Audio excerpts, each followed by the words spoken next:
Exercício número 3. A temperatura adequada de um soro fisiológico utilizado para a limpeza de lentes de contato é de 35 graus Celsius. Determine a quantidade de soro a 20 graus Celsius que deve ser adicionada a 100 gramas desse soro a 80 graus Celsius para a mistura atingir a temperatura adequada. Bom, então vamos lá, pessoal. Aqui a gente vai misturar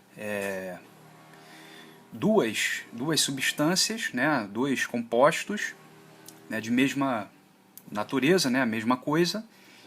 Enfim, só que agora reparem que não fala aonde eles estão sendo misturados. Provavelmente num calorímetro, mas ele está desprezando a presença desse calorímetro. Tá? Então está considerando apenas que a troca de calor seja entre essas duas quantidades de soro.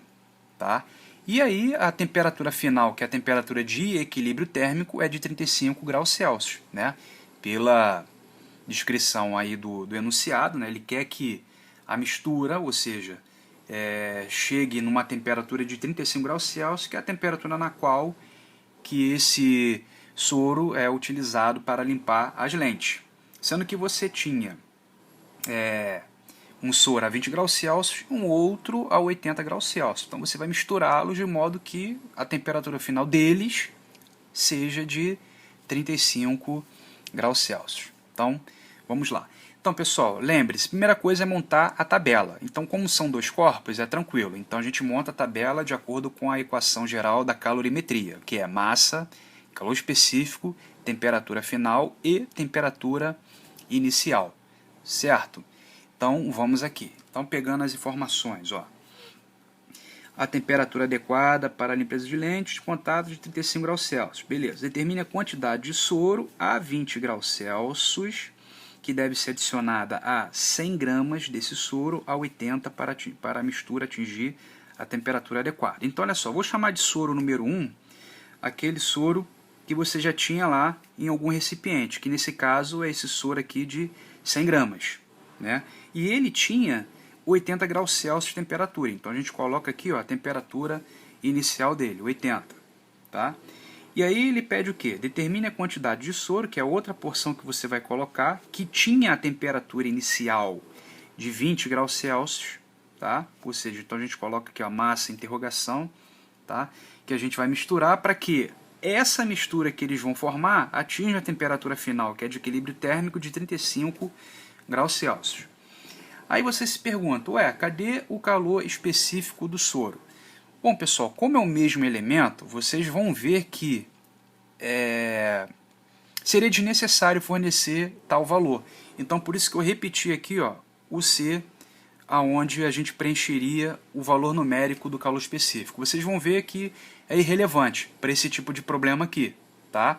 Agora, se tivesse um outro elemento, se fosse, por exemplo, soro e água, soro e óleo, por exemplo, se você fosse estabelecer uma mistura disso, aí eu teria que fornecer para vocês o valor numérico do calor específico. Como é o mesmo elemento que está trocando calor, então, assim, é uma informação irrelevante, não faz diferença. Tá? Vocês vão ver aqui na resolução do exercício. Então, vamos lá. Bom, pessoal, como são só dois corpos trocando calor, então a gente faz isso aqui, ó, a quantidade de calor de um corpo mais a quantidade de calor do outro corpo igual a zero. Tá? E aí, como não tem o calorímetro envolvido, enfim, não entra a fórmula da capacidade térmica. Então entra a fórmula normal da equação geral da calorimetria. Né? Então a gente coloca, quantidade de calor 1 é a massa do corpo 1, que nesse caso aqui a gente chamou o soro aqui de 100 gramas, tá? O calor específico dele, a gente vai repetir, vocês vão ver que tanto faz fornecer ou não, tá? Vezes a sua variação de temperatura. Tá? Eu já vou explicar aqui então essa terceira linha aqui. Então esse 100 gramas era do soro número 1, que a gente chama aqui de Q1. Tá? Então vou repetir aqui o calor específico dele, tá? E abro aqui a variação de temperatura. O que é a variação de temperatura? Temperatura final menos a inicial. Nesse caso, o soro número 1 de 100 gramas, ele tinha 80 graus Celsius. Você colocou alguma coisa com ele, ou seja, uma outra porção de soro, né, que fez com que a temperatura dele caísse de 80 para 35. beleza? Então vamos lá, seguindo aqui, mais M, ou seja, a massa que você quer descobrir, que você misturou com esse soro de 100, para poder atingir o equilíbrio de 35. Repito novamente que o calor específico, vocês vão ver que não precisa o valor dele, tá? É irrelevante, já que é o mesmo soro, só que com temperatura diferente, tá?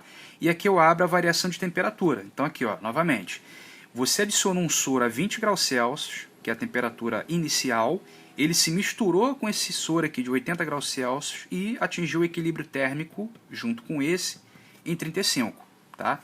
Então a gente faz assim, 35 menos 20 igual a zero, tá?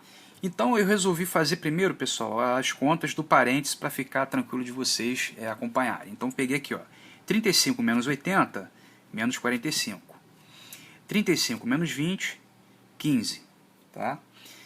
Agora aqui fiz o seguinte, ó, 100 vezes C, 100C, 100C vezes menos 45, então a gente tem menos 4.500C, tá? Ou seja, eu multipliquei todos esses três aqui, ó, tá? Aí deu isso aqui, beleza? Mais, aqui é a mesma coisa, ó, MC vezes 15, 15MC, igual a zero. Bom, o que eu fiz agora? Tudo aquilo que está com M ficou de um lado da equação. O que está sem M foi para o outro lado. Então aqui, ó, o menos 4.500 não tem M com ele. Então eu joguei para cá onde estava o zero, onde está o zero. Então quando eu faço isso, ó, eu troco o sinal. Então aqui de menos passa a ser mais. Tá? Reparem agora, pessoal, aqui, ó, eu tenho C desse lado e C destes. Ó, eu posso cortá-los. E aí fica aqui, ó, 15M e 4.500, sem a presença do C, tá? Então pode-se fazer isso. Por isso que quando você coloca dois corpos de mesma natureza trocando calor, nesse caso é desnecessário que você saiba o calor específico, dependendo do que você, claro, vai calcular, tá? Então não precisa. Agora, se eu colocasse dois corpos de naturezas diferentes, por exemplo, soro e água, soro e óleo, aí eu teria que ter o calor específico deles, porque nessa situação não daria para poder desprezar, tá bom? Então aí a gente vai ter 15M igual a 4.500, né? Como nós queremos saber o M, então nós vamos fazer assim, 4.500 sobre 15, tá? Então o resultado final aqui dá 300 gramas. Então, entendendo a situação aqui, você pegou 300 gramas de soro a temperatura de 20 graus Celsius e misturou com 100 gramas de soro a 80 graus Celsius. E nessa troca de calor entre eles, eles atingiram o equilíbrio térmico de 35 graus Celsius de temperatura, tá? Onde o corpo o soro de 100 gramas cedeu o calor para o corpo para o soro, na verdade, de 300 gramas, que recebeu calor. Logo, ele teve a sua temperatura, né, aumentada. Tá?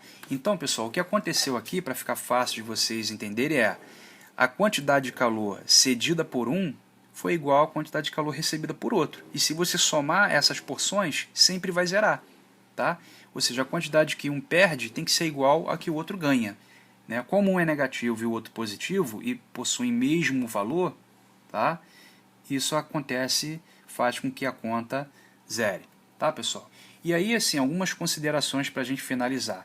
A gente geralmente despreza a troca de calor entre os corpos com o meio externo, com o meio ambiente. Então a gente desconsidera esses fatos, porque se a gente considerasse, isso não aconteceria. Então você teria que considerar, contar também o calor que foi para o ambiente. Tá? Como geralmente a gente vai tratar somente entre corpos, alguns casos com os calorímetros, né, com o calorímetro que compõe a troca, né, que compõe esses corpos que vão trocar calor, em alguns casos o calorímetro participa e outros não, tá? Então isso tudo vai ser fornecido. Então assim, esses corpos, aliás, esses dois soros, onde eles trocaram o calor? Provavelmente no interior de um calorímetro, mas eles desprezou o fato do calorímetro participar da troca de calor entre eles, como poderia ter acontecido.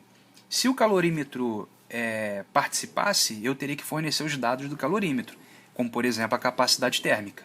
E aí qual seria a temperatura inicial do calorímetro? Do soro que estava antes de você misturar. Beleza? Então é assim que funciona, pessoal. É só se ligar no enunciado, no que ele pede, montar a tabela de acordo com a fórmula, né? E ir fazendo os cálculos passo a passo. Beleza?